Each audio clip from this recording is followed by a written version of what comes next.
Hello, friends, and welcome to episode 533 of the Juicebox Podcast.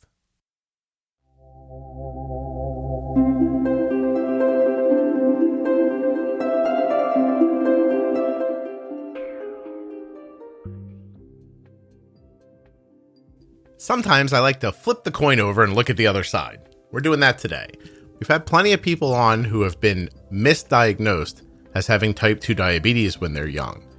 But have you ever talked to somebody who was correctly diagnosed with type 2 in their teens? You're about to, because Hailey is here, and she is super awesome. Really great conversation, slightly different perspective, and yet wonderful information for you. Please remember while you're listening that nothing you hear on the Juicebox Podcast should be considered advice, medical or otherwise. Always consult a physician before making any changes to your healthcare plan or becoming bold with insulin. Hailey is an insulin-dependent type 2 diabetic, and she's only 24 years old. I think you're going to really enjoy this. So settle in wherever you are, unless you're driving. If you're driving, please stay focused. And I guess if you're doing the dishes too, don't reach in and grab something sharp in the soapy water. That would also be bad. Anyway, let's get started, shall we?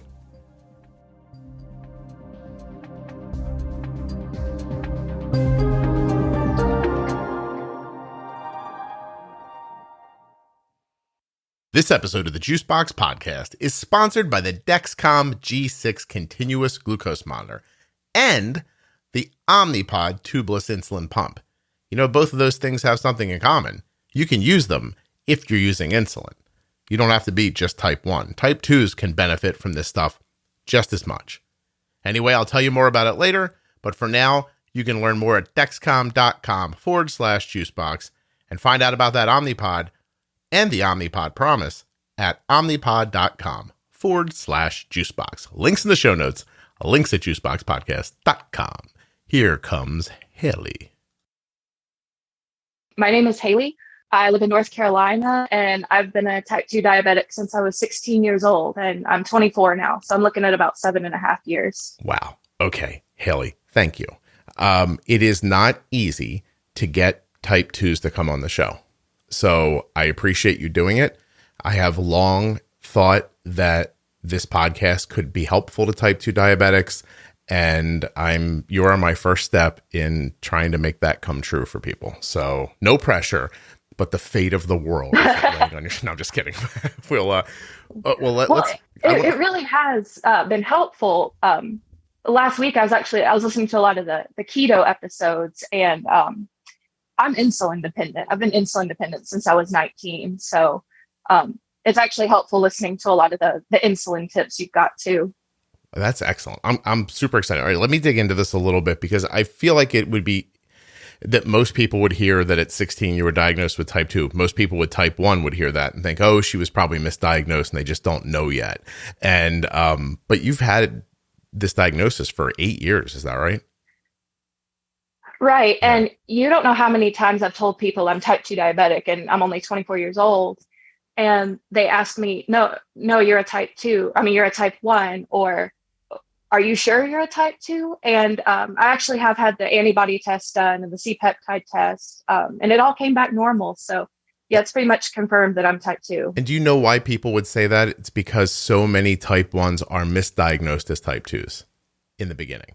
Yes, that's actually what persuaded me to do a little bit of research on it, and then ask my endocrinologist for the blood test to get it done. It's a pretty big percentage of type 2s that get diagnosed, especially with LADA type 1.5. But I think a lot of them are also misdiagnosed over 30 years old too. You know, I know this is strange, but I'm fluttering inside. Like, I feel like I'm 18 and I saw my Heather Thomas poster for the first time again, which is just a reference no one will get. But I'm super excited to talk to you. I'm realizing, as you represent the other side of a one-way mirror to me. Like how many conversations have I had with type 1s who tell these long stories about, you know, they said I was type 2, they put me on metformin, I was miserable for years, you know, all this stuff happened to my health. And it's I just had someone on recently, you know, who it happened to. And it's such a terrible story. never like thinking about the other side of the story and flipping things around and saying to yourself, what about all the people who are diagnosed that are type 2 that fit in that space that we never meet and never know about? So tell me a little bit about it. How did type 2 diabetes present when you were 16? Well, it actually started when I was a little bit younger. I was 12 or 13, and I can't remember why, but my mom wanted me to get blood work done. So I did, and my A1c came back a little bit high. They told me I was pre-diabetic. And then once a year, I would just go back and get blood work done. And my A1c just kept going up and up. And it finally reached that threshold of diabetes, and they diagnosed me. They put me on metformin. It was September, August before I started my senior year of high school. So quite an interesting time. Yeah. Nothing like getting something that people think about as like, oh yeah, my grandmother has that when you're that age. That must have been really strange, right? It was really strange. And my mom is type 2 as well. She's been type 2, oh gosh, I can't remember how long. I was pretty young when she got diagnosed, but I guess that's what sparked her concern. And ever since I was a teenager, I've always been a little bit overweight, and I was my maximum weight when I was diagnosed. So I weighed 225 pounds at 16 years old. So I've since lost quite a bit of that weight, and then I got back on insulin and gained some of it back. But it was hard hearing like, oh, you got diagnosed because you're overweight, because you're fat, and whether or not that's true or whether it's more genetics, that's a different story for a different time, I guess. But when you're 16 years old, it's hard to hear that. Yeah, no kidding. I can imagine. Would you consider your mom overweight? She is. And I don't consider either of us obese by any means, but definitely a little bit of extra pounds there for both of us. Yeah, I'm just trying to figure out how familial the entire thing is. So your mom has type 2, struggles with her weight a little bit. You are as well. Can I ask you, for context, at 16, did you feel like you ate poorly, or did you feel like no matter what you did, this was happening? A little bit of both. We tried to eat healthy at home, but then, I had a boyfriend at the time, and I had lots of friends that I would go out with, and we would just eat unhealthy foods when we would go out, because, you're 16, you go get a pizza or you go get burgers or whatever. Right. So it was kind of like during the week, I ate pretty healthy. During the weekend, I did not so much. Gotcha. Yeah. And I can't exactly say I did 100% of what I probably should have been doing to try to keep my blood sugars down at the time. But, when you're 16, you don't really understand that. And you also weren't eating any differently than your friend group within reason. That's true. It's not like I spent all day, every day shoving, greasy burgers into my mouth. Yeah, no, I just want people to have context, because if it was just one thing or the other, then everybody in that group would have the same outcome. You know what I mean? Like if it was just as easy as, oh, she didn't eat well, so she got type 2 diabetes, that's on her, then that would have happened to all those other people as well. It's not that simple. You obviously have, it would seem to me, a genetic predisposition to it. And, how old was your mom when she was diagnosed? Do you have any idea? She was in her 40s. I can't remember exactly. Which would still be young, I would think, if it was, because right. I don't know, when I was younger, type 2 diabetes is something that happened to people slowly over time if it happened to them. You know what I mean? Like it wasn't like, you didn't hear a lot of people getting it when they were 20. You didn't even hear a lot of people happening in their 30s or 40s. It was like one of those things that, I hate to say it, but like my grandmother got when she was in her late 60s. Like all of a sudden the doctor was like, your A1c is too high. You have type 2 diabetes. We're going to give you some medicine and try to change your diet a little bit. It was literally the beginning and end of it, and then obviously it's become more than that, and it's prevalent in society right now. We could, like you said, you could dig down deep and why, if it's, processed foods and that kind of stuff that's literally changing people's DNA as time goes on. But for us, and why you're here and why I'm excited that you're here, let me see if this makes sense to you and see how helpful you think you can be in this. You're going to be a little more of a partner than an interviewee in this conversation. Sorry. But so I maintain that the reason this podcast is valuable for people who use insulin in general, and I guess it started out for people with type 1 diabetes, but is that it unlocks concepts and ideas and things that people don't generally talk about in public or don't have the opportunity to talk about. You can't just go find another type 1 and you start saying about, hey, what do you do about pizza? Or how do you pre-bolus a meal? Like these conversations are hard to have. They're hard to find. And even when you go to your physician, you get a lot of out of the manual advice from them, right? Which very infrequently actually translates to real life. So I've been saying for years and years and years that part of the reason why the podcast works is because it creates a community of information where you can be anonymous. So you can show up with your type 1 or your insulin dependence, hear everything you need to hear, and never have to say to another person, I have type 1 diabetes, I'm struggling, or I don't understand this one piece. You get to stay private, but yet have a public experience. Does that make sense? It does, yeah. Okay. And furthermore, I think that would be a really valuable thing for people with type 2 diabetes as well. And so I think the first steps of that idea coming to fruition is finding people with type 2 diabetes who are willing to speak honestly about what it's like to have it, so that other people with type 2 diabetes can listen to that conversation without having to come out of the shadows if they don't want to. So they can still hear the information, but not have to raise their hand and say, I have type 2 diabetes. I think that's the first step to a good plan for people with type 2. So I really appreciate you being willing to do that. And you've already in the first 10 minutes been incredibly honest. So let's keep mining into your honesty, shall we? Okay. And I agree about having a space for type 1s, of course, but also type 2s to, have these questions and have answers to them, because there's still a lot of stigma about type 2 diabetes. And it's really hard to have conversations with people without it turning into like a negative thing sometimes. Oh, it's all stigma. I think the stigma is what's stopping people from being healthy.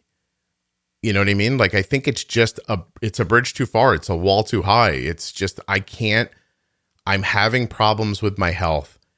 This is very scary. I don't know what to do. Nothing I do seems to work. And on top of that, you mean I have to walk out into public and tell people this is who I am, knowing that they're going to look back at me and say, oh, what did you do? How did you cause this, for yourself? And then try to find help through all that? I think it's too much. I really do. Especially when doctors seem to have predisposed ideas that are not necessarily accurate or helpful at times. How did you find your medical help in the beginning? Well, I was originally just going to like a primary care doctor who was a pediatrician, because I was still a teenager. Mm-hmm. And then they sent me over to the Children's Hospital in Chapel Hill, which is where I got diagnosed. And I hung out there for the first couple of years because I was still a minor. Yeah. And then when I turned 18, I started going to the endocrinologist that my mom sees. And I really, really like her. Mm-hmm. Okay, so you found decent care in the beginning, and so metformin's first. Can you describe what it's like to take metformin? Sorry, what was that? What's it like to take metformin? A lot of people say that they have stomach issues with it. I think that's the main side effect of it.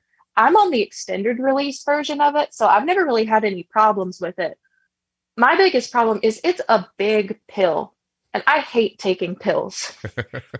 And I know that sounds funny, but I really haven't had any problems with it.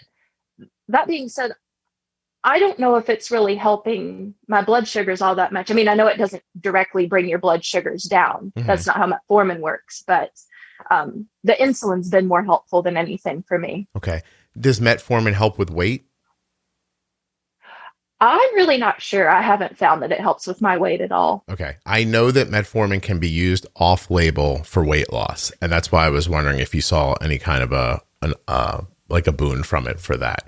So how long were you just metformin, and what were your A1Cs through that time? Well, I got to be completely honest here. I did not take care of myself for a long time. I kind of blew it off. I wasn't checking my blood sugars every day like I was supposed to. To this day, I'm still terrified of a glucometer and pricking my fingers. So I stayed on metformin by itself for, I guess, about 3 years, at which point my doctor put me on long-acting insulin. And I was on that for about a year before I started taking short-acting. But even then, I still just wasn't really taking care of myself. I wasn't taking it seriously. And it's been about a year now. I've really been cracking down on it and getting my A1c down, because my A1c has been as high as up into the 11s before. Okay. So, and that's not good. No. Let's talk about the beginning, and then we'll get to where you're at now. Okay. So, when they put you on a short-acting insulin or a long-acting insulin, you mean like they gave you Levemir, Lantus, something like that, and you just shot it once a day? Yeah, it was Levemir. And you wouldn't know necessarily how much it was or wasn't helping because you weren't testing along with it. Is that right? That's correct. Gotcha. And on top of my needle phobia of pricking my finger, big surprise, I also have a needle phobia of jabbing myself in the stomach with insulin. You're not big on sticking yourself with metal things? What a surprise. Not really. I want you to know, Hailey, before we go any farther, that I believe your story to be most people's story about type 2 diabetes. I really do. I don't think you should be here feeling like I didn't take care of myself and I let myself down and all that. I think this is what happens to people with type 2 for the most part. Like, I really do. Now, have you ever heard about using intermittent fasting to help with type 2 diabetes? I have, and I actually kind of do that now. I don't eat breakfast, so I typically eat between 12 p.m. and 7 p.m. 12 p.m. and 7 p.m. Right. I don't know how much it's really helped me. Maybe I could be a little stricter with it. Mm-hmm. Yeah, I've spoken to some people with type 2 privately who have gone to a strict intermittent fasting diet, meaning they really stick to those times. And they've eliminated some obvious foods like some breads and, that kind of stuff. And it's had a significant impact on how much medication they've had to take and where their blood sugars and A1Cs are falling. I'm hoping there's this one person I'm thinking of. I'm hoping I can talk him into being on the show one day, but he's incredibly private about it. But I'm hoping to get him one day to talk about it. But I mean, those are avenues. My mother just very recently was told that her A1C is creeping up. She's 78. So they called her type 2. And the first thing we did was I went to her house and I was like, all right, Mom, look, here's all the food I think you shouldn't buy anymore. And we removed a lot of things that came in packages, boxes, stuff that she thought was good for her that ended up having more carbs in it than you would think, prepackaged food. And I asked her to try an intermittent diet, pick some times and stick with them. And I think she's down like 23 pounds now from eating intermittently and removing some of those things. And she's 78 and, her amount of movement is, chair, bed, shower, she's not out running around or anything like that. So it's having a big impact for her, which I think is terrific. Yeah, that's awesome for her. That's really great. Can you tell me a little more about the ignoring it? Because I think it's common and I wonder if you know why you did it, if you can talk about it a little bit. When you're 16, it's really hard to see into the future, like, oh, if I don't take care of this, I could lose a limb, or I could get kidney disease, or I could go blind. It's really hard to see that when you're 16 and your vision's fine and your legs are fine. For all you know, your kidneys are fine. And even through college, it was still hard to see that. And diabetes is weird because it's not like you're sick and you take your medicine like strep throat, for one. You take antibiotics for strep throat and it gets better within a few days. That's not how diabetes works. Yeah. You take medicine to kind of prevent all these bad things from happening. You're not really taking medicine to quote unquote get better. So it was hard for me to take medicine long term and understand that it's not really working to necessarily do anything right this moment, but protect me for the rest of my life. So I guess I just had difficulty wrapping my head around that. And it's like, well, I feel fine. And even when my blood sugars were up in the 300s, even, I didn't feel it. Yeah. I felt fine. So it's not like I was like, oh, I feel terrible. I need to start really working to bring my blood sugars down. I just kind of carried on with my life like nothing was wrong. I often think about this, and I mean, the best I've ever come up with is that none of us launch into real consciousness, like adulthood, believing that a health issue is going to exist in our lives. And I think if you step back and look at the world, you might start to realize that people who skate through completely untouched by health issues are not necessarily the norm. I think it's far more common. Like, think about, everything that could be, you know what I mean? Like, my daughter has type 1, she's got a thyroid thing. My wife has a thyroid thing. My body doesn't seem to hold on to iron for some reason. I've always carried weight around my midsection, no matter what I've done about it my entire life.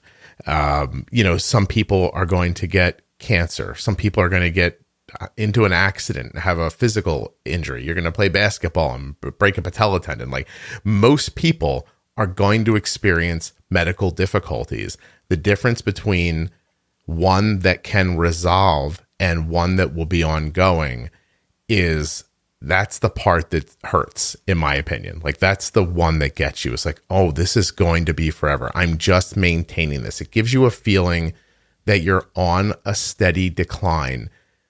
You're heading down a hill on a runaway train, and someone gives you a handle and says, if you pull on this, it'll slow the train down. It's not going to stop it, but you'll get to stay on the train longer before you crash at the end. Like, that's what it feels like to be told you have an autoimmune disease. Like, in my opinion, like, it feels like you're on a path to something that's not going to end well. And I don't think that needs to be the case, or that it's even true for a lot of people. But when it feels like it's true, it's almost a self-fulfilling prophecy at that point. Then you just think, well, something bad's going to happen. It might as well happen. Instead of thinking, I should put every effort I can into learning about this and doing the best I can with it, so that my life's not this slog downhill, but it's a great life that just happens to include, XYZ, something in it. Are you at that point now? Pretty much. Yeah. For the longest time, I guess I just kind of thought, well, I've got this disease. Like, if it's going to kill me early, it's going to kill me early. But I don't want to be roped down to medications and insulin and checking my blood sugar and having to monitor this thing for the rest of my life. But I've come to realize more that if I do these things, and they're really not that big of a deal, but if I do these things, I can live a lot longer and I can live a lot healthier.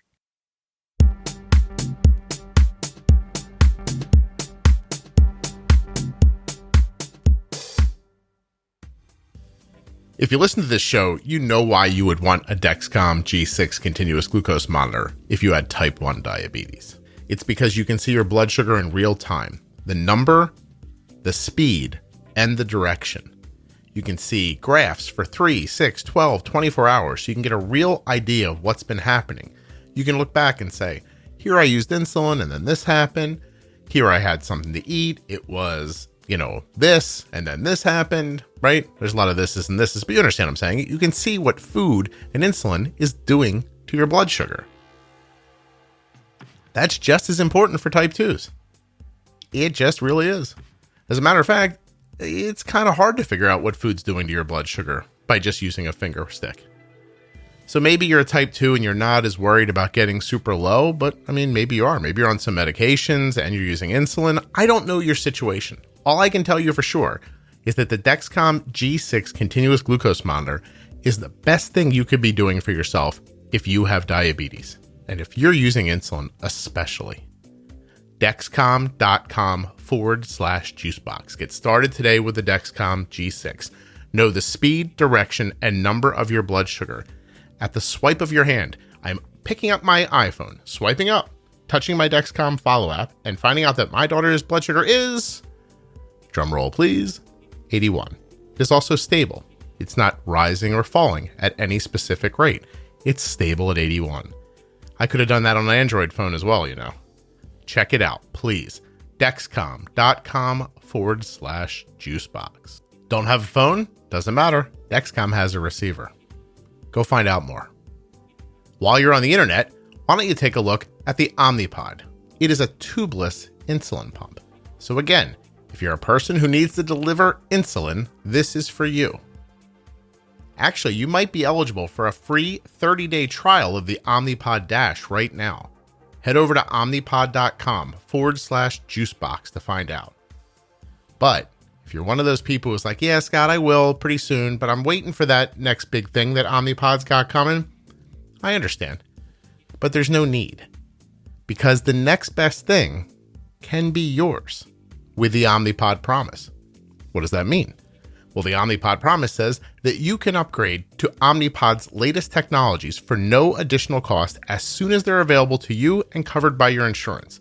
Terms and conditions apply, but you can find out all the details at omnipod.com/juicebox. Trust me, the Omnipod is wicked cool. My daughter's been wearing it since she was 4 years old, and she just turned 17.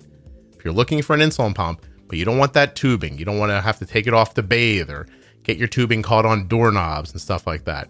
If you're looking to get away from insulin, like injections, pens, or looking to get away from your janky insulin pump that you have now, Omnipod's a great choice. Omnipod.com/juicebox. One more quick thing about Omnipod. If you're from Australia, yo guys, it happened. Omnipod's available in Australia right now. Did you know? Did you? Did you? Did you know? Did you know? I don't know why I'm doing this. Let me give you the link. Omnipod.com/juiceboxau. So if you're from Australia, find out more at omnipod.com/juiceboxau. Okay, let's get back to Hailey.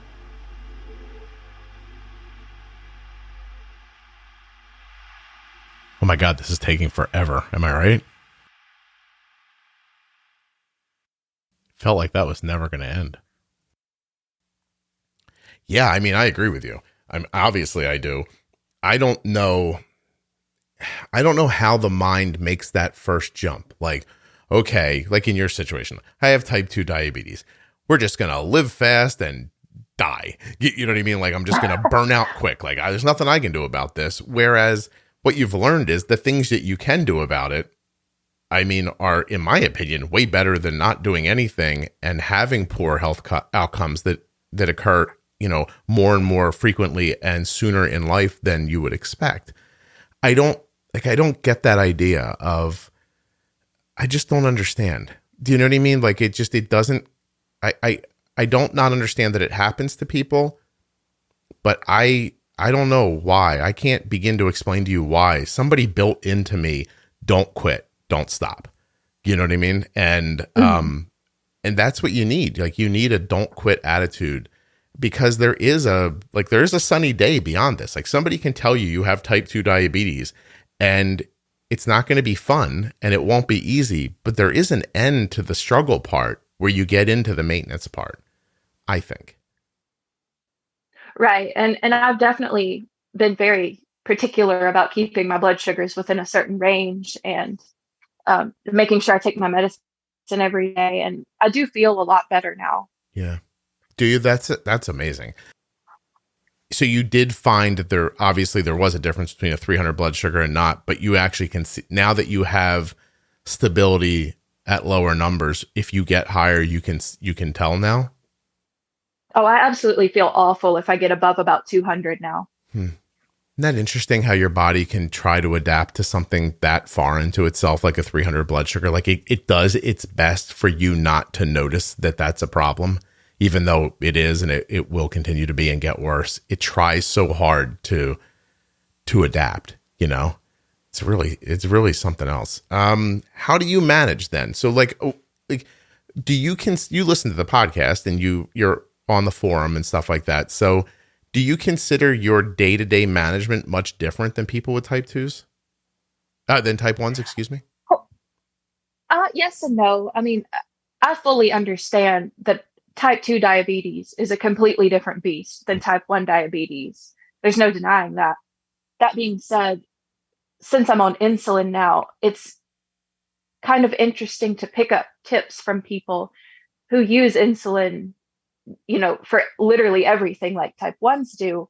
And I've come to realize that I manage my blood sugars with insulin therapy similarly to type 1s. I don't take a specific amount of insulin. I when I first got put on short-term insulin, I was put on a set number no matter what I ate. It was 10 units that slowly crept up to 20 units, but it didn't matter if I ate kale and spinach or if I ate an entire pizza. I can't eat an entire pizza. That's theoretical. But, it was 20 units no matter what. And since then, I've kind of talked to my doctor about like getting onto more of a sliding scale.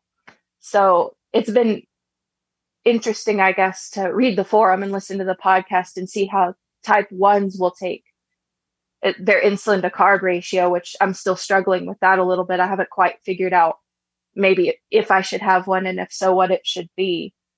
Sorry, I'm going on a little bit of a tangent here. I'm just thinking about how I'm super interested. Don't you apologize. You're doing exactly what I was hoping you would do. Don't worry about it. I understand that when you are trying to think through something and say it at the same time, it can feel like you're fumbling, but you weren't. So are you telling me that you get up in the morning and you go to eat something, you don't give yourself insulin, wait a little bit and eat? That's not how it works. Well, that's what I do now. Okay. But when you started, they were just giving you a blanket amount of insulin. So they were basically, am I understanding that when you started, you just always had a higher number and they were giving you some fast acting insulin, just trying to drag that number down? Right. And I guess the assumption was that, my pancreas is still producing insulin. So it's just that my body's a lot more insulin resistant than it should be, which is pretty much true for all type 2 diabetics. So I was just kind of trying to assist my body with producing insulin. So giving it a little bit of artificial insulin to kind of help it bring the blood sugars down. Gotcha. Bringing in some reinforcements. Yeah. Okay. Right. Basically. And I guess to an extent, that's still what I'm doing. Because, obviously I'm still making a little bit of insulin, or else I wouldn't be type 2, I guess. Right. And so you're just trying to be more targeted with where you're using the insulin now. Basically. Do you have a glucose monitor? I do. And I have a flash glucose monitor that I wear. Mm-hmm. And really that's been the biggest lifesaver. No, I would imagine. Like I wore a Dexcom a couple of weeks ago. Did you happen to see that? I put my numbers online live at the same time. Like you could see my Dexcom graph. Yeah. Was that helpful for you at all? Oh yeah. It's super interesting. And it kind of fascinates me as someone who doesn't use insulin super well, to see someone with like normal blood sugars wear it. Mm-hmm. So what is the protocol like from a doctor? When you have type 2, what do they say to you? Like, what is it you're supposed to, quote unquote, supposed to be doing? Like, what are the masses being told to do about their type 2 diabetes? So when I was first diagnosed, the first thing is we're going to put you on metformin. Okay, we'll be on metformin. And then it was, you need to fix your diet. Okay, how do I fix my diet? Well, they send you to a nutritionist or a dietitian. And they pretty much told me to eat a lot of like switching like white bread to like whole grains, things like that. Cut back on the fruit because it's super high in sugar. And excuse me. They also encouraged me to switch, for instance, like switch soda to diet soda and drink like sugar-free drinks, eat sugar-free candy and stuff like that. I have since discovered that doesn't really work for me. I get pretty bad headaches from sucralose. Mm-hmm. And I'm just not a big fan of aspartame. So instead, I've just on my own decided to cut out sodas completely. And I live in the South. Sweet tea is our, the Southern drink. It's sweet tea. And yeah. I used to drink sweet tea so often. And I've since switched to unsweet tea. And at first that was really hard. And now I actually like it more than sweet tea. But I've just tried to cut out a lot of excess sugar like that. Yeah. So I pretty much completely drink unsweet tea and water now. Right. And as far as my diet, they didn't really tell me to go low carb, just to cut down on the carbs. And that's something I've definitely struggled with. But I feel like for a type 2 diabetic, eating really low carb is pretty much the way to go. Have you ever tried something drastic? And by drastic, I mean just like picking a way of eating and trying it for a month to see what happens, like just meat, or like have you tried carnivore, or just to try it, or keto or something like that? I don't even know all of them. I'm just saying, have you gone down that rabbit hole?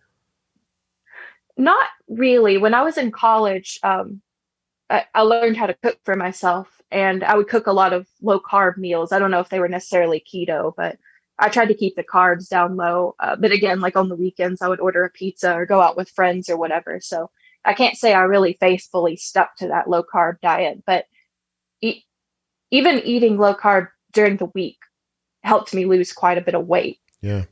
No, I would imagine. I think a lower carb diet on a fasting schedule would be pretty great for you, but you'd have to really be looking at your blood sugars to know.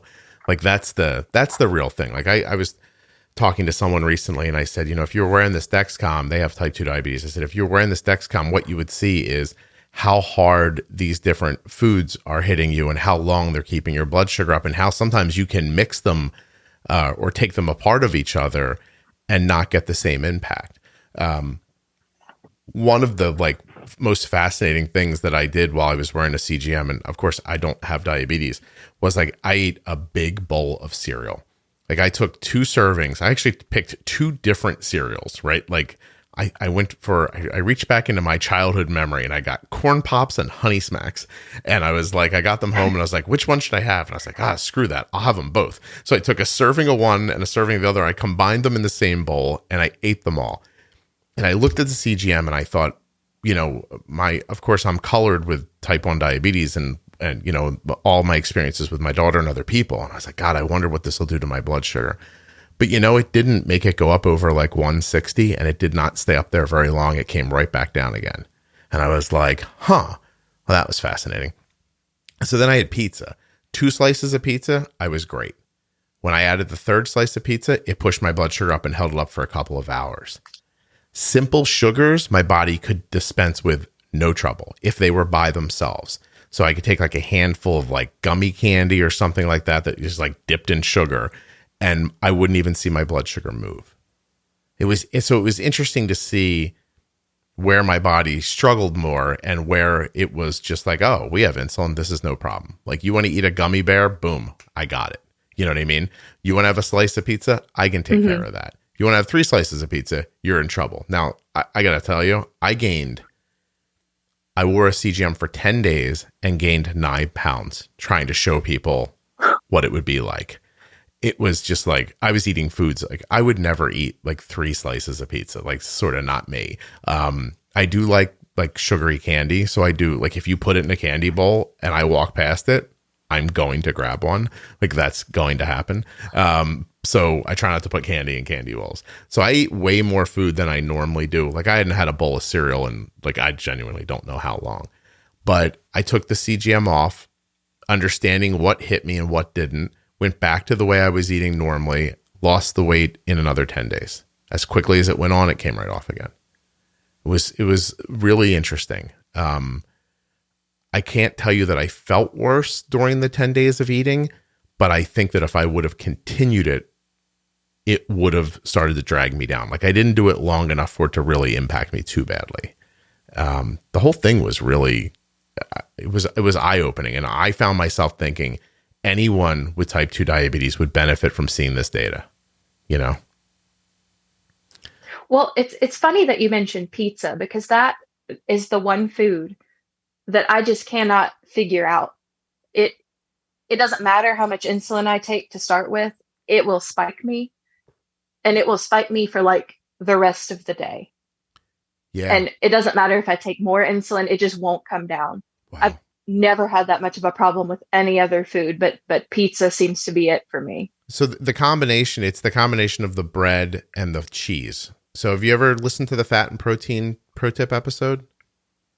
I haven't made it to that one yet. That one's going to help you with the idea of pizza. The cheese slows down your digestion. It holds the bread and the carbs in your stomach longer. So the carbs and the glucose are just leaching out for hours upon hours because your body's not dispensing with it. The cheese slows down the digestion. It holds the carbs in your system longer, is a really basic way of thinking about it. So that is so interesting. Yeah, there likely might be an amount of insulin that would topple it, but it's probably enough that it scares you to use it, I would imagine. Do you have that problem? Yeah, probably so. Have you ever had lows from using insulin? I have. I sometimes overcorrect. And like I said, I've been very particular about how high I'll let my blood sugars get. So sometimes it'll start going up and it'll freak me out and I'll take some insulin to correct it and it'll bring it down a little bit too much. Mm-hmm. So yeah, definitely have a problem with that. It's not as often as the highs, I guess. Yeah. But it happens every now and again. Are you still using Levemir? No, I'm actually switched to Lantus. My insurance switched me. You should try to get them to put you on Tresiba. I see people. Hey, I've heard a little bit about Tresiba. It's still a mystery to me. I don't know if that's a Novo drug or I can't remember. I think it's, I don't remember. I think it might be a Novo drug. But that with people with type 1 who are doing MDI, I see people have a lot more success with Tresiba than what you would consider to be the older slower acting insulins, which would be Lantus and Levemir. So Lantus and Levemir are I think, a little older technology. Tresiba, and there's probably another one from another company that I'm not thinking of right now, that have more of an overlap. I think Levemir and Lantus can die out before 24 hours is up. And so do you ever see that? Do you see any extra resistance like 18 hours after you inject that slow-acting insulin? I'll be completely honest. I can't particularly tell that the long-acting is helping at all. So there have been days that I've skipped it and it doesn't seem to have any effect on my blood sugar. So let's give context to that. Where does your blood sugar sit most days? It depends on the time of day. At night, it usually sits around like 100 till about 3 a.m. and it dips down. And then that dawn effect starts happening to me. Mm-hmm. And it gets up to about 150 when I first wake up in the mornings. But I like to keep it around 120-ish during the day. Okay, so you can see 150 in the morning. Then I assume you shoot the Lantus or Levemir about that time of day. I actually take it at night because that's when I take the rest of my once a day medicines. Oh, okay. So you really are having like a feet on the floor surge in the morning that your body can't quell. Does that make sense to you? Basically. Those words? Yeah. I don't know how much of the podcast you've dug into, but the idea of just life, you wake up and your body ramps up for things. It starts producing cortisol and adrenaline and things like that. And that tries to make your blood sugar go up in a body that's functioning the way it should. It would just stop it, or wouldn't let it be up. But in a body that's not resisting well, that blood sugar can go up and stay up for a while. And then, right. So the Lantus or the Levemir, I'm sorry, what'd you say you're on now? Lantus now. So the Lantus isn't helping that in the morning. Does it happen for certain every day? Pretty much. Yeah. I would say 9 times out of 10, I wake up and my blood sugar's high. And it's funny, by about lunchtime, it's gone back down to about 130. You wake up and it's high. What time of day does it, but you don't have a continuous glucose monitor. You only have a flash monitor. So you're not using a Dexcom, you're using a Freestyle, right? Yeah, I'm still on the Freestyle 14 day. Gotcha. I know the Freestyle 2's got alarms on it, but they haven't come out with a phone app for it yet. And I love my phone app, and I'm afraid I would lose the reader. So what I'm interested in, I'm still using the old one. Hey, listen, you do what works. But what I'm interested in is I want to know what time of the morning does your blood sugar begin to go up? Because in my way, 3 a.m. 3 a.m. every day. No matter what. No matter what. It doesn't matter what I ate the night before. It doesn't matter what I ate the day before. 3 a.m. So where does it try to go to? About 150? That's usually about what it goes to. Can you imagine amount of short-acting, fast-acting insulin that would combat that? And have you ever considered waking up at 3:00 in the morning and shooting some to see what would happen?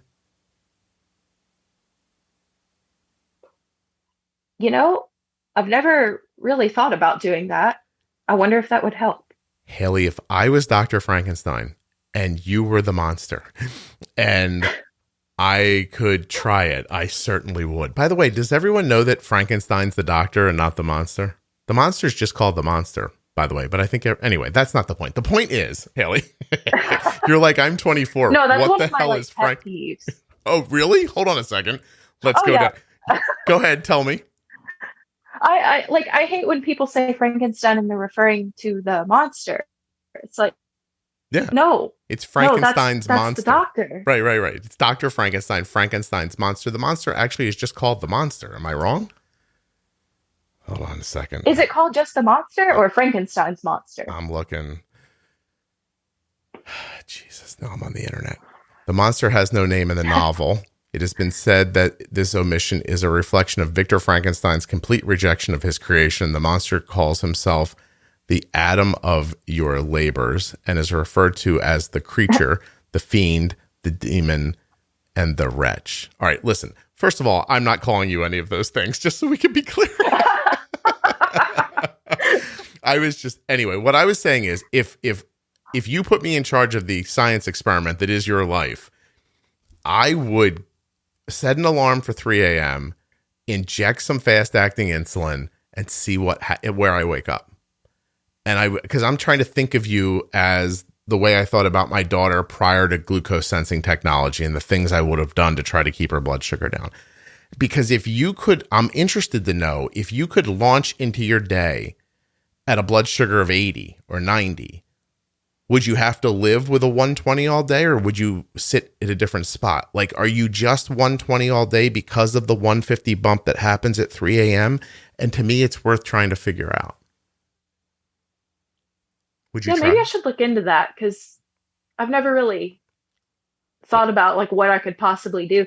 I asked my endocrinologist if there's anything I can do to combat the dawn effect, and she's like, not really. You could eat like a piece of cheese at night and that'll keep your blood sugar from going down too low. But it's like, I'm not super worried about that, because the lowest it ever gets is like, 80 or 90 at night. So that's not really my concern so much. And she said, well, there's not really anything you can do for the dawn effect. Nice. So maybe I should give that a shot. I'm thinking if you try it like manually and you notice it works, where would you be on the idea of wearing an insulin pump? Because if you had an insulin pump on, you could jack up your basal at like 2 a.m. to stop it. And you wouldn't have to wake up anymore. Thoughts on that? Hailey, are you dead? I thought I lost you. I was like, that's it. She gave up. She hung up. You broke up a little bit. Start over again. No. Sorry, my mom called on my phone, and I think that made my phone freak out a little bit. Like, what's going on? I don't know how to handle this. Please explain to her. You're on an incredibly popular diabetes podcast right now, and we cannot have phone calls. That's yeah. I'm like, Mom, I'm busy. Do you imagine that she even would know what a podcast is? She's probably like, a what? No, that's not. So would you be amenable to wearing an insulin pump if that was your best option? I would love to wear an insulin pump. I actually inquired about that with my endocrinologist, and she wanted to put me on the tandem pump. Okay. She thought that would be the best option for me, and I looked into different pumps, and turns out my insurance won't pay for one. So stuck with NDI for now. Are you a student still, or are you in the working world? What are you doing?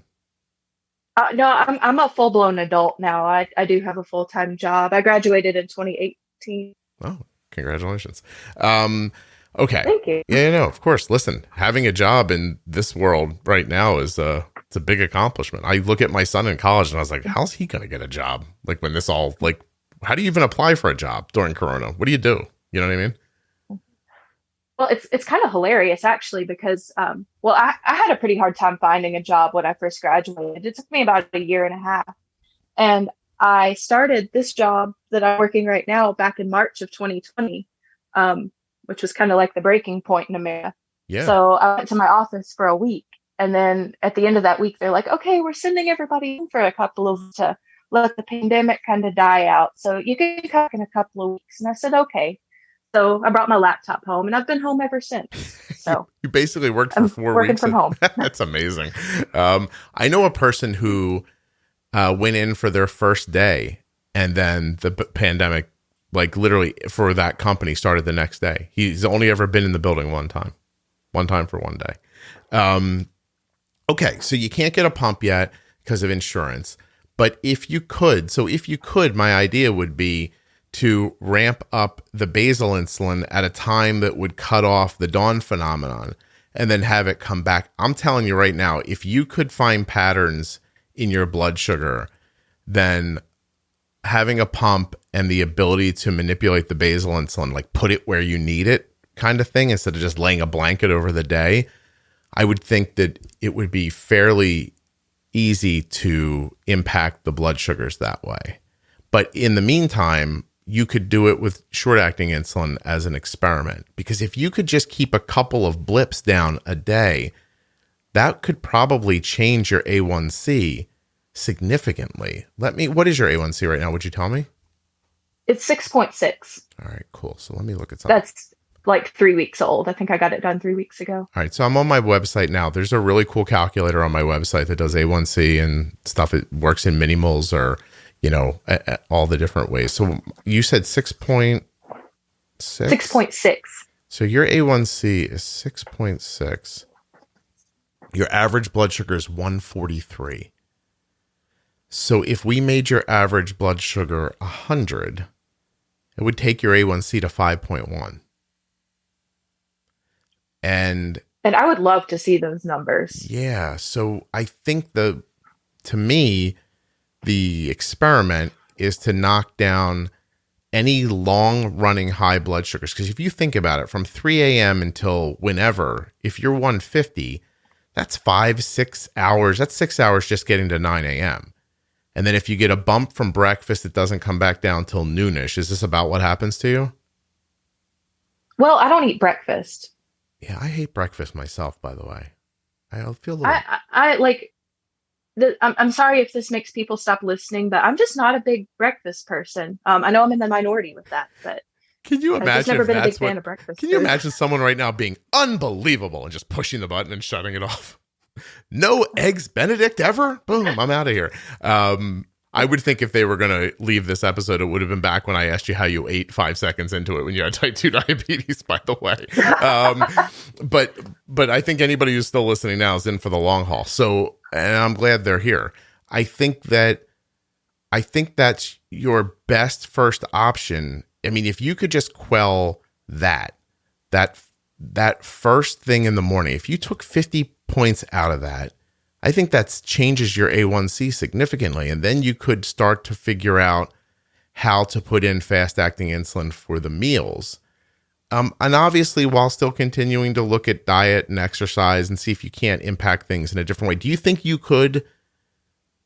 situation is escapable? Meaning, is there a world where you could eat so specifically and exercise in such a way that you would change your body and not need insulin anymore? Has the doctor given you any indication around that? I haven't talked about it with my doctor in a while, but I know it's possible.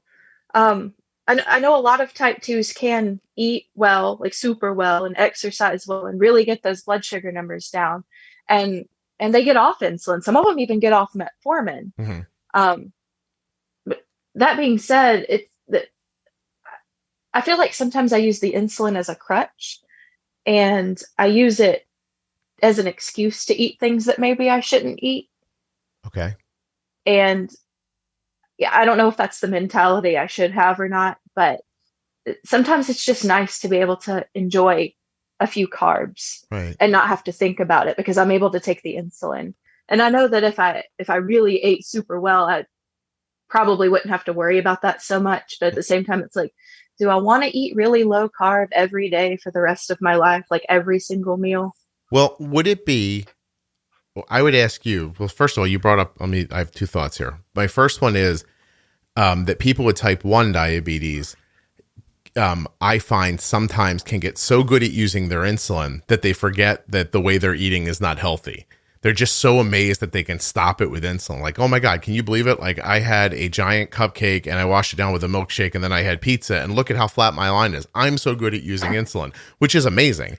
But you also should be saying to yourself, also, I should not be eating these things, like, and especially all together like this, like, a cupcake once in a while, a milkshake here and there, pizza on Friday. That's all fine. You shouldn't be eating pizza, milkshake, and a cupcake in one afternoon, right?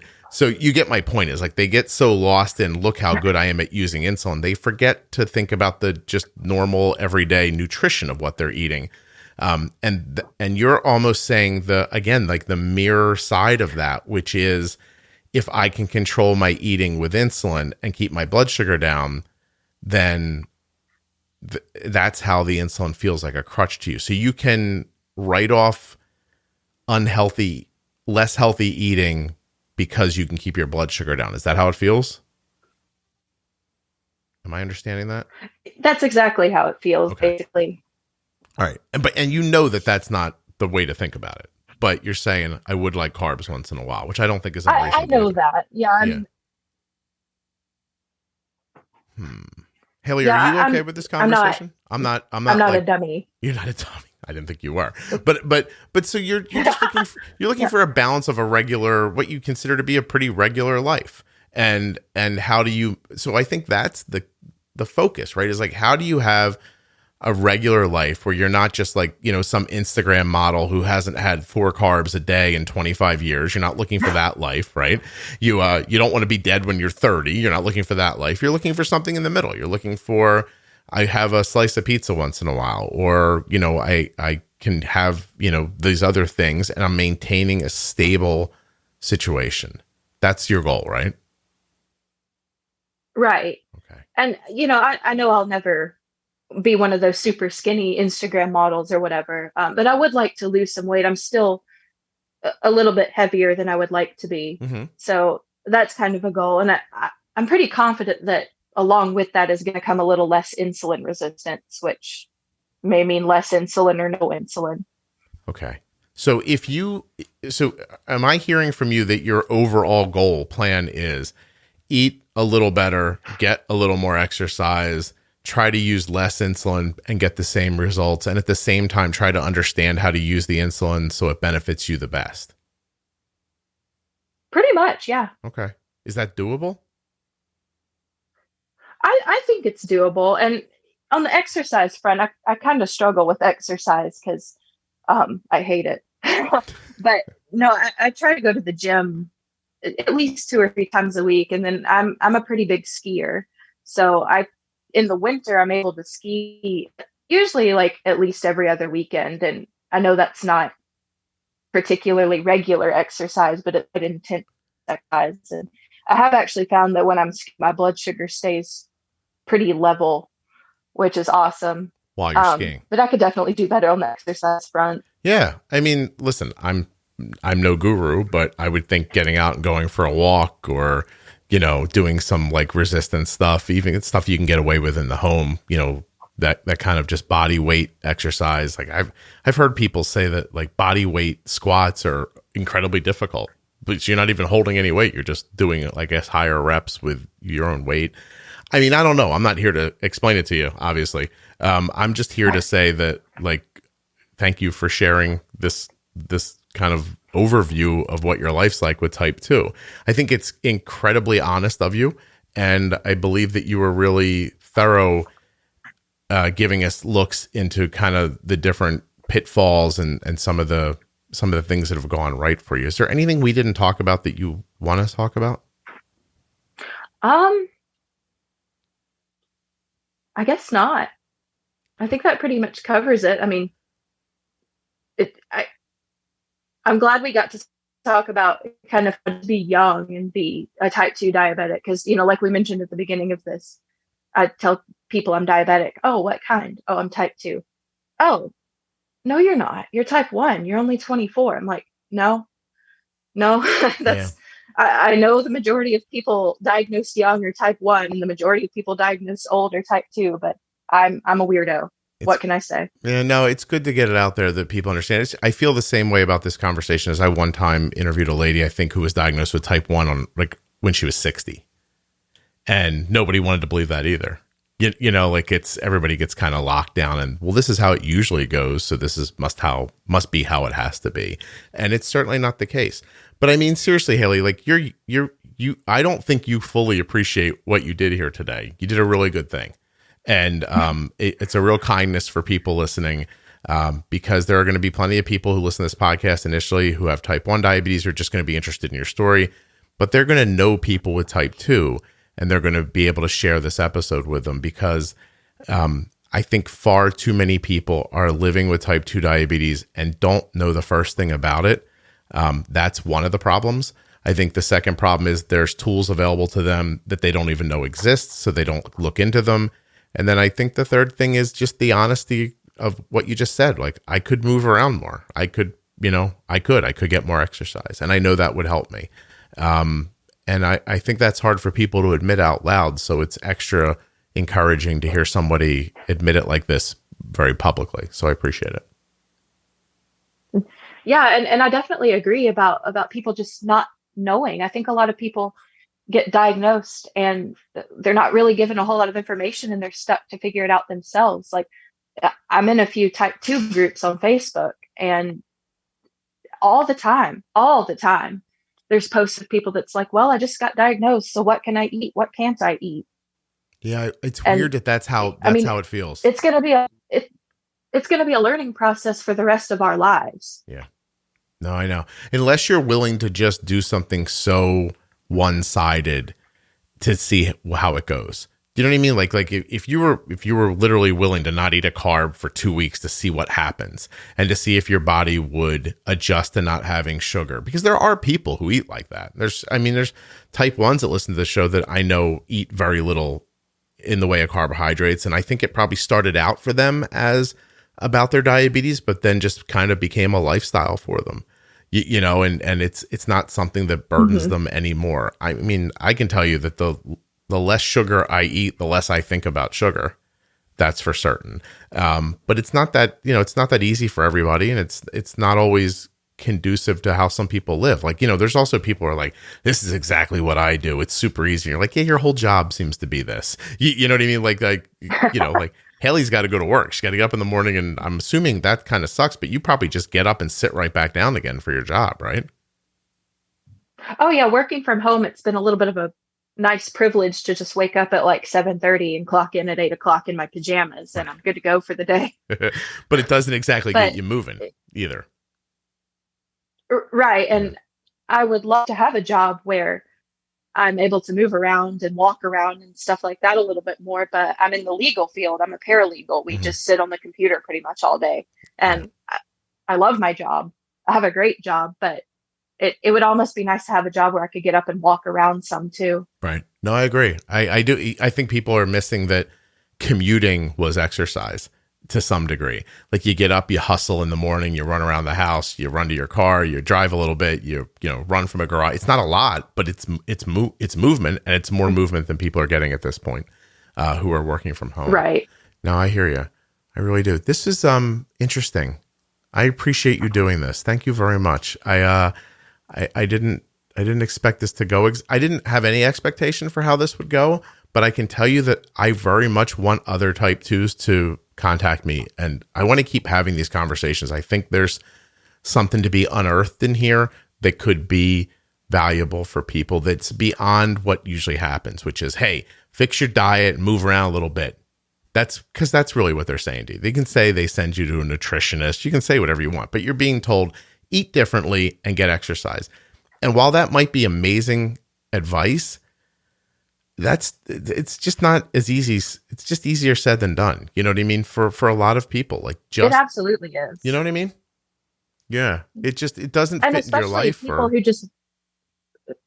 who just lead busy lives, like, especially people that like have kids or have a family. It's like, where do you find time to count carbs and to eat healthy every single meal of every single day? Like, I feel like I'm busy and I don't have kids. I don't have a family of any kind like that. And I feel like I'm busy. So it always amazes me how people can juggle all those things. And sometimes just adding diabetes to it, it's like, oh, great, that's one more thing. And you don't give enough weight sometimes to cultural and geographical implications as well, which is just like you said, like sweet teas everywhere, or this is just how I was raised. This is what we drink. This is what we eat. This is what we do. I'm ingrained in it now. And it's not just ingrained physically with the carbs in your body and like sugar holding onto your brain. It is that when you think to make something, these are the things you think to make because that's what you've seen happen for decades of your life. When you were a child, as you got older, like this is food. And there are other people eating different foods that are probably healthier than what I'm eating. I don't even know about them. Like, what I learned during the pandemic of all weird things? Couple of things. What's that? I decided to teach myself how to smoke barbecue. Like I got a smoker and I taught myself how to smoke barbecue. And Ooh. I learned that that's much better than any of the other ways that I had been cooking meat my entire life. Right. And then I got bored and I was like, I'm going to figure out how to make a great pizza at home. And I first learned about the dough and the cooking process and all this stuff. And what I ended up learning through that is if you hand make dough for pizza and let it cold ferment for a number of days, it's easier to digest and less impactful on Arden's blood sugar. I never would have figured that out without the pandemic because I wouldn't have had the time to learn to do it and to try and, et cetera, go over and over again.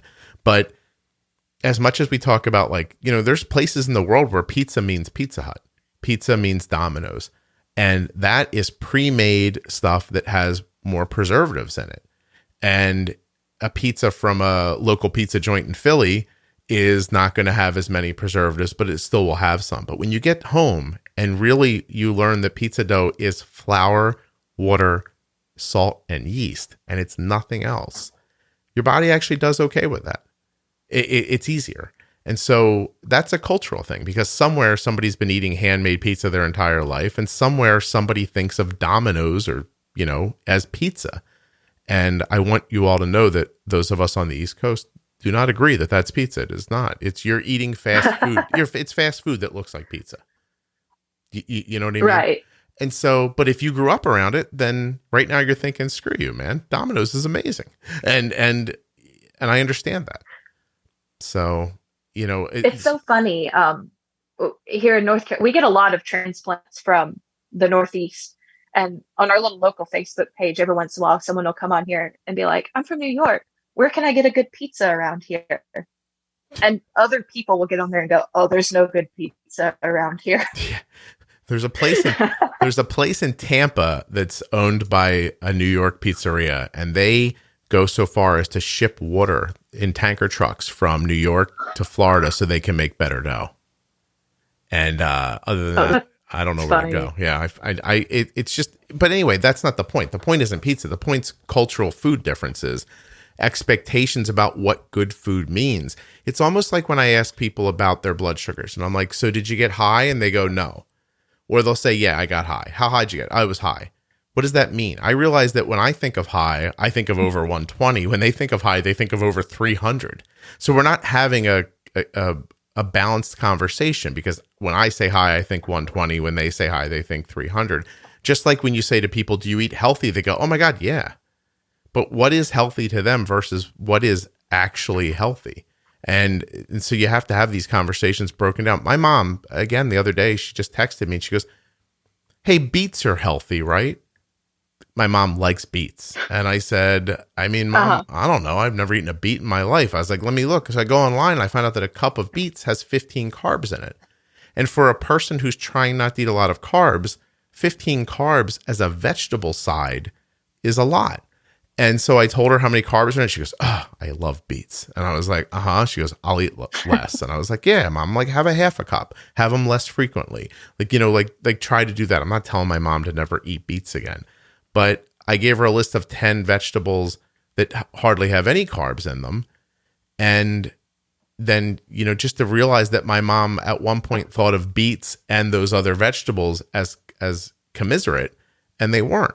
But she thought they were because when she was little, somebody told her, here, eat healthy, have a beet. And that was it. And then that's your expectation. I think that is a huge part of the load that people with type 2 diabetes have to haul, is that they just don't know the impact of what they're eating, and they could make different choices that they'd probably still be as happy with. They just don't even know what those choices are sometimes. All right. I talked a lot at the end, Hailey. I didn't mean to. I don't know what happened. That's okay. No, I mean, it's okay for you, but people listening are like, let Hailey talk. Seriously, anything you want to say that's left? Because we're gonna say goodbye, and I don't want to miss anything because I think you've had a lot of good advice today.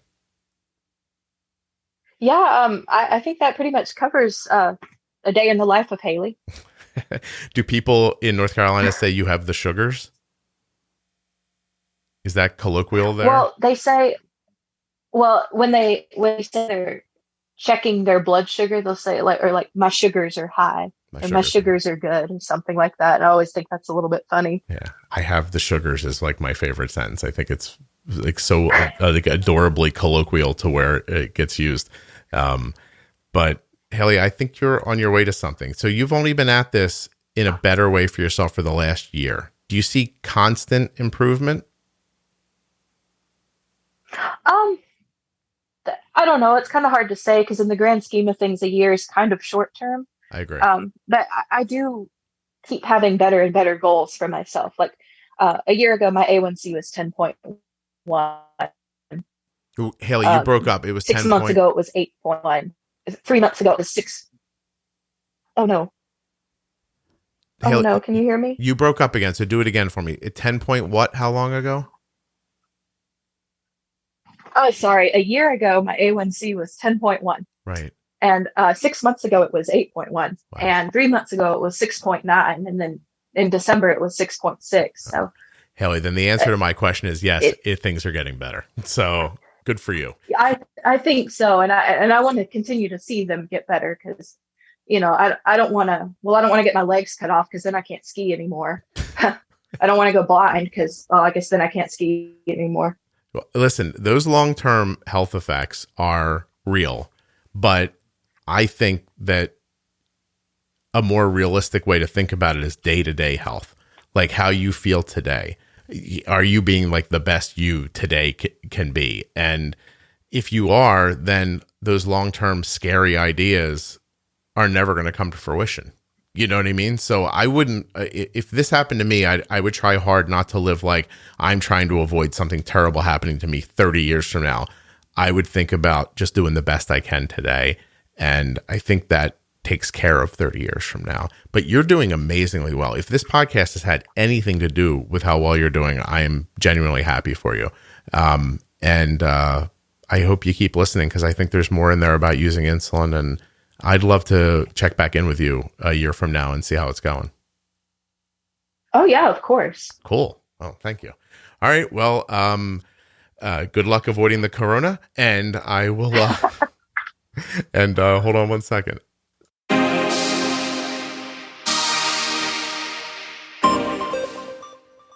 First, I'm going to thank Hailey. Thank you so much, Hailey. Very cool conversation. I appreciate you coming on. Second, I'm going to tell you, if you have the type 2 diabetes and you'd like to come on the show and chit-chat about it, Scott would be interested in talking to you. I am Scott. Send me an email. Thanks also to Dexcom, makers of the G6 continuous glucose monitor. Find out more at dexcom.com/juicebox. And Australia, you want that Omnipod? Omnipod.com/juiceboxAU. The rest of you want it? Omnipod.com/juicebox. Find out more about the Omnipod and see if you're eligible for a free 30-day trial of the Omnipod Dash. Thank you so much for listening to the Juicebox Podcast and for sharing it with someone else. What else? Anything else? Oh, I got some good reviews recently. Thank you very much for those. Those were excellent. And, the show just had its most popular month ever. What? That's right. August of 2021 was the most popular, most downloaded, most listened to month in the history of the podcast, beating the month before, which was the most popular. You see what I'm saying? We growing because of you, because you're sharing, because you're listening, because you're subscribing in a podcast app.